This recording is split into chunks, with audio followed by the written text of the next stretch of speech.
Во Македонија се случува легална кражба на минералното богатство, а нема механизми за контрола, реагираат познавачите. Извештајот на Државниот завод за ревизија во кој се покажа дека за 4 години државата наплатила само 45 милиони евра од концесија за доделување на површини за експлоатација на руда, а концесионерите заработуваат дебело, отвора голема врата за корупција. Ова е само практичен ефект на оно што се случува со години кај нас, а тоа е фактички кражба, легална плачка на нашето богатство, национално богатство, во случајот минерални суровини. И што кажува ова, дека ако за толку години е земено само 45 милиони евра, а во исто време приходите на сите тие големи корпорации се над стотици милиони, тоа кажува дека ние си го даваме нашето за без пари, односно тука веројатно постои голема шанса за дополнителна корупција. Според Танушев, треба да се покачат концесиите за кои ревизорите утврдија дека се на ниско ниво и не се правични во однос на профитот што го остваруваат концесионерите.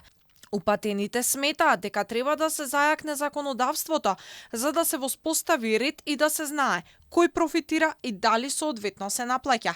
Она што го утврди и ревизија е дека моменталните мерки и активности со кои располагаат надлежните институции не можат да обезбедат сигурност за навремена наплата.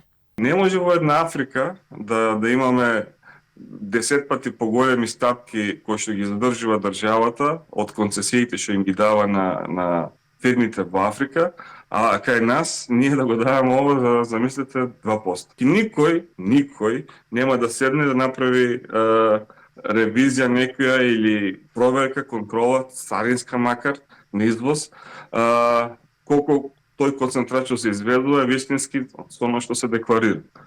А имајте предвид, пак ќе кажем, дека ние сме земја која има висока корупција. Македонија во периодот од 2018 до 2022 година наплатила само 1,7 милиони евра од експлоатација на најквалитетниот мермер, што значи профитот е буквално само 1% од приходите од продажбата кој ги остварил концесионерот. До 2022 година државата издала дури 348 концесии на 257 концесионери, што е дури 1/3 од државата.